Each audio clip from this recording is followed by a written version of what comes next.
The last presenter is Dr. Diane PERUSHEK from University of Hawaii. She will facilitate us to have a mutual understanding between East and the West. Diane, please.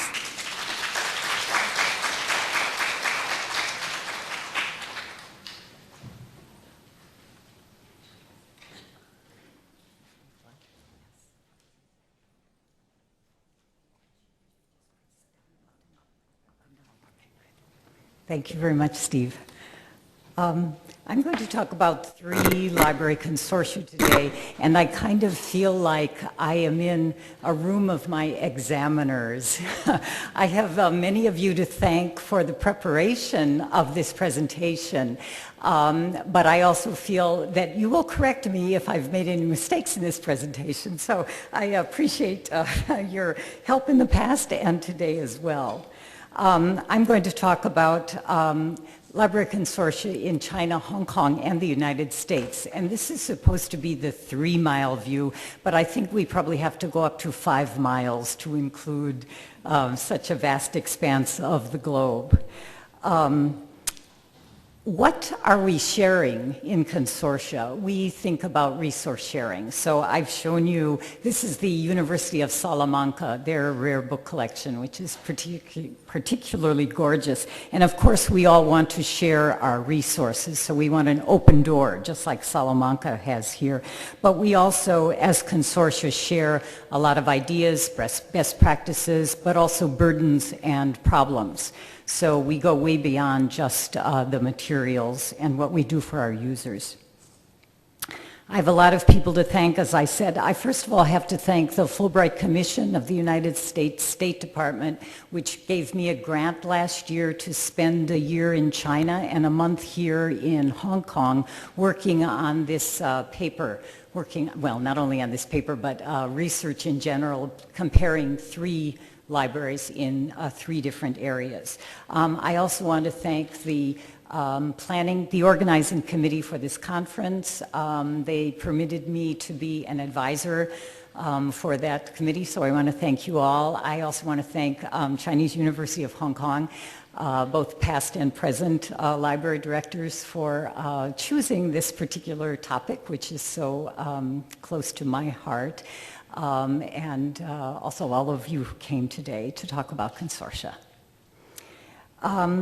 These are the 3 library consortia that I'm going to look at: CALIS, JULAC, and GWILA. CALIS we've already heard about today. By the way, I'm not going to talk about what the consortia do and how they do it. You're hearing about that from a lot of other people, and most of you know that already. What I'm going to talk about is why they do it. Okay, what are the background reasons for why we do the things that we do, and especially why we do them differently in different places? So CALIS, which is the China Academic Library and Information System, and I've highlighted the word system because that's the different factor in this name. And as you heard from Chunling already this morning, technologically they are very far ahead. They have a huge technological staff. Those of us are all in envy. The rest of the world is all in envy of the technology staff at CALIS. And system is very important, and building that system in China is very important. JULAC is the Joint University Libraries Advisory Committee. You don't see the word library, you don't see the word system. The people are the ones who put this consortium together, and so their name reflects that. And the American consortium that I've chosen, and I chose it because the University of Hawaii, where I work, happens to be a member of it, is known as the Greater Western Library Alliance, and here we have libraries who get together and work together. So Library Alliance, even though it's also formed by a bunch of librarians. And these are their logos that you can see. So the central point of my talk today is to compare these consortia in China, Hong Kong, and the US. What are we comparing? I want to look at what influences do the education system in the countries, the government of the countries, and the service orientation have on a consortium's decision-making and planning process. So I'm looking at the administration of consortia, not just the nuts and bolts and the daily activities. And why am I looking at Hong Kong separate from China? I know those of you who are from China are very sensitive to this, and that's because Hong Kong has a very separate and distinct education system and governance system from China. So and their consortium is very different from the other two. So that's why I have Hong Kong as a separate entity. All right, so how do we accomplish this? First with a literature survey, a review of the literature. And what we found when we looked at both the Chinese literature and the English literature was that there are very few comparative articles. We're good at talking about what a consortium does and maybe even what two consortia do, but we don't compare very much as librarians. There isn't much analysis of why they are done that way. And I couldn't find any three-way studies at all. Most of the literature in Chinese was introducing Ohio Link to the Chinese-speaking library world. But I hadn't seen any three-way studies. A lot of them, of course, introduce a British consortium, Australia, New Zealand, etc. We conducted a lot of interviews, and again, I have to thank the CALIS staff and the JULAC staff for allowing me not only to talk to them on multiple occasions, but also to attend some of their meetings, directors' meetings, and in the case of CALIS, the DRAA meeting, their consortium for purchasing, and then observation of these meetings and survey of how they're used. So first let me talk about education. That was the first point that I told you I wanted to talk about. In China last year, I found a figure, and which could be disputed probably, that there were almost 24 million students in higher education. Hong Kong had a total of about 72,000 students in higher education, and the US about 22 million. So we're speaking of very different size of the system of higher education. Let's look at China in particular. I think you all know what a Confucian tradition means in education. It is said to focus more on rote learning and a kind of group approach to learning, maybe a more controlled classroom, and probably more hard work than we are required to do in the Western world.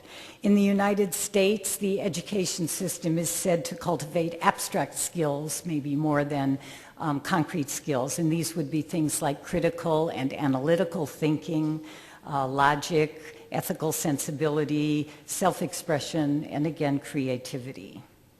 And in Hong Kong, I think you find an incorporation, aren't they cute?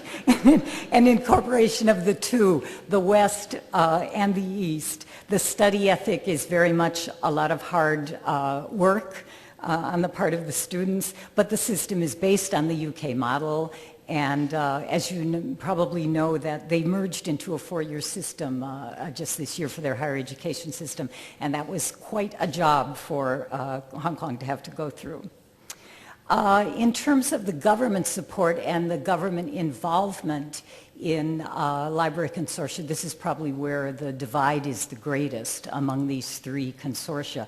The support, as Chun-Lin told us this morning, is very full in China. CALIS actually applies directly to the government through the Ministry of Education in a regular cycle for funding, for programs and for their staffing also. It's part of the central government's 5-year plans. I'm not sure there are any other consortia in the world where the library higher education consortia are part of the central planning of the country. And then, as Chun-Ling also mentioned, there are special supports given to certain provinces. He mentioned the Western provinces in particular. In the United States, it's a very different look at things. GWILA, for instance, and every other consortium that's not run by a state government comes up with the funding on their own. The only way that government is involved, especially at the national level, is by applying for grants for special programs. For instance, the Museum and Library Services office in the United States government gives grants, and Library Consortia apply for those. They also apply to private foundations and a few other government programs for funding, but that's all just for special projects. It's never for ongoing costs. And then in the case of Hong Kong, it's a slightly different model. Again, the libraries, of course, support their own programs, but on a case-by-case ad hoc basis, they may apply to the their university's grants committee, which was mentioned earlier this morning.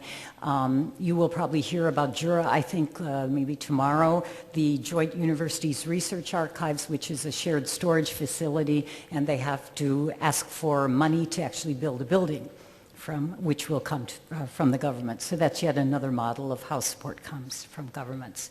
The geographical considerations, of course, are very different. I don't know if you can see that map very well, but it's the United States superimposed on China. So CALIS is supporting all of the country. You heard how many members, 800 to 900 members. GWILA has members from about the center of the United States to the middle of the Pacific Ocean. So probably mile-wise, it supports a little bit more miles, but of course there's only one university out in the middle of the Pacific, and that's the University of Hawaii. So mostly it's just the western half of the United States. And then Hong Kong, of course, is the little dot outside of the coast of China in the south. And JULAC covers that very, very well. GWILA has 33 members, as you see here, and JULAC, as you heard earlier, has 8, and all of them are accessible through the metro system, which you certainly can't say about either of the other consortia. As far as governments and decision-making goes, in CALIS, the Ministry of Education is quite involved in their programs. And so included in program development and suggestions and decision-making, you might find the Ministry of Education involved. In GWILA, these are just logos of a few of the 33 universities. It uses a totally bottom-up decision-making approach. If one library director would like to have a project that digitizes technical reports, that library director will present it to GWILA and say, anybody else interested in doing this? Let's get together, let's find some funding and try to get it off the ground. So no governments and in fact no universities above the library level, their administrations are involved at all. And then in JULAC, yes, they might get money from the UGC, as I mentioned before, but the decision-making is very collaborative, and if necessary, they seek support from the university administration for funding. I want to talk a lot about the service in orientation and the history in the United States because I think maybe many of you may not be too well aware of why we act the way we act. And I'd like to talk a little bit about these two determining factors, both of whom were extremely important in my development, both as a library user and as a librarian. You no doubt all know Melville Dewey, who lived in the late 19th century into the 20th century. What do we owe him? Of course, Dewey Decimal System, but also library education in general and the availability of knowledge about what a library holds. That's the access point. If we didn't have, he invented catalog cards, and he was a founding member of the American Library Association and many things that advance libraries today and that are among the causes for the very open access that we have in the United States. Any of you who studied library science in the United States no doubt know quite a bit about Melville Dewey. The other important person is Andrew Carnegie. When I was a little girl, my parents used to drive us to the library once a week. I had two sisters, and we would take out as many books as we could from the public library, which was 7 books a week. We would go home, read them all in an hour, and then say, we want to go back to the library. Well, we went, and the library was about 3 miles from my house. In the United States, you can find a public library, probably very small, but still a public library, every several miles. And it's thanks to Andrew Carnegie. Of course, he's not American originally. originally he came from Scotland, but he decided that he should build libraries, and he built them not only in the United States, there are some in various parts of the UK also, but he felt that this was, he was a firm believer in democracy. He became very rich in the United States. He was the second richest man in the world when he lived. And he felt that democracy was the way to advance society, and that open access in libraries with open stacks where everyone can look at what's available was a very important factor in that. Another important person in American libraries and kind of access to knowledge in general is Thomas Jefferson, the third president of the United States, and one of his famous quotes that infuses how we think about libraries in the States is, "Knowledge is the common property of mankind." This means having the best imperial library in the world that only certain people can use is not as important as making information available to everyone. And in fact, his library, again, as those of you who ever studied American library history know, his personal library was the foundation for the Library of Congress, which is now open to all people in the United States also. And so the research mission that American Library Consortia is very much based on this sort of knowledge is for all of mankind, and that all libraries should be open to everybody, but we have limited collections. So I wanted to just show you some of the GWILA interlibrary loan statistics, that 152,000 in 1 year. Those 33 libraries shared 152,000 paper items with each other. This doesn't count document delivery. It's the interlibrary loan requests. So what else do we do as part of the research mission of our universities? Of course, we all do bulk purchasing of electronic resources, document delivery, and resource sharing. Instruction, meaning library instruction, we share methods and best practices in how to teach our students to use libraries. We share preservation practices also. The University of Hawaii was a very fortunate recipient of this. About 8 years ago, we had a flash flood in our library that carried 2 million of our items up to a mile down the road. The whole bottom of the library was pushed out the doors to the south, and everything emptied out into the street. And 2 GWILA libraries sent 4 of their preservation officers to help us get back in shape to preserve some of those materials. So preservation is a very important part of Consortia also. We, of course, share our online catalogs and cataloging. That's among the most basic things that all consortia do. And of course, we have reciprocal borrowing also. So if somebody goes into a library in their consortia, they can check the books out there. And in general, access is the most important things. The case in China is that the library collections are growing by leaps and bounds. They have very generous support for the government. And you can recognize some of our friends here from CALIS in this photograph. I took it off your webpage. I hope you don't mind. They have a joint purchasing arm, which is extremely successful. They can make massive purchases. Think if 800 members, how many of those 20, almost 4 million students belong to those 800 members? An awful lot of them. Interlibrary loan is done very differently in China than we do it in the States, and it's just not used as much. Professor Lin mentioned the Shanghai Library, and in the October 11 to May 12 period, they did over 7,000 interlibrary loan transactions. They're also very strong in doing document delivery, Wi-Fi, all sorts of portals and access to a lot of materials, and within a more limited geographical area borrowing privileges. In the case of Hong Kong, this is maybe the best place for interlibrary access in the world because of the wonderful metro system, the proximity that you can have. And I show these 2 libraries, the City University and Polytech, because I learned that last year during the exam periods, these 2 libraries have to ask students from other universities not to come and use their libraries because they just don't have enough space, because they're inundated by other students because they're right by metro stations. They're the easiest to access at all. And so because of this, I mean, if the faculty and students at the University of Hawaii could just take a metro to the University of Washington to get books, believe me, they would do it. But we have to use interlibrary loans. So I think in Hong Kong, the actual request for books is probably less than just the physical going and borrowing. So for access, it's very hard to beat Hong Kong.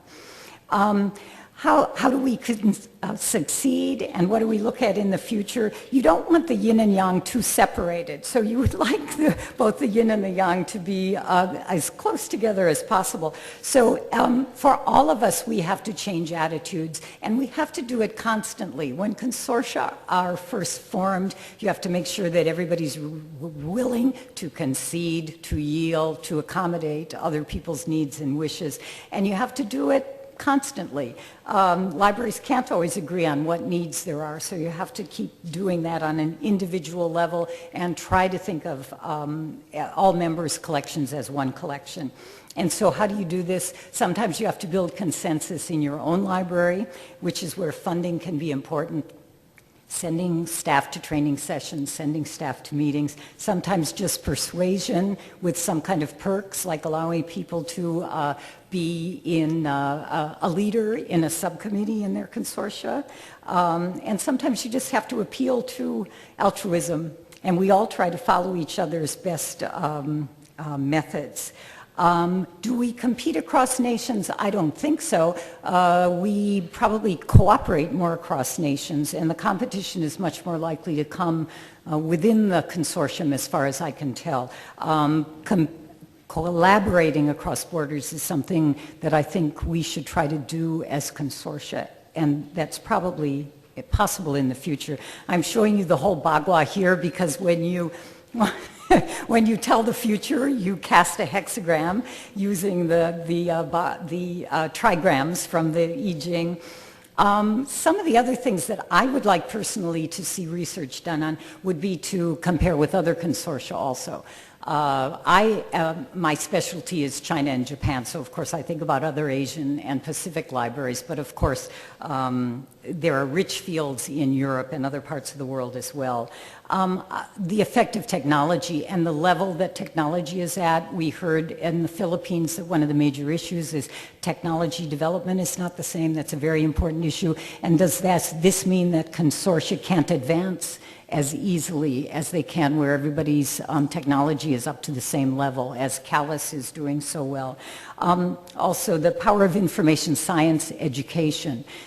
Here in Hong Kong, the library director, because you don't have a library science program, I believe, anywhere, you all have to study abroad and you absorb attitudes from other countries and bring them back when you come back home. So the different ways of approaching library science in different countries, I think, probably have quite an effect on how our consortia are formed, how we make our decisions, and what programs we run.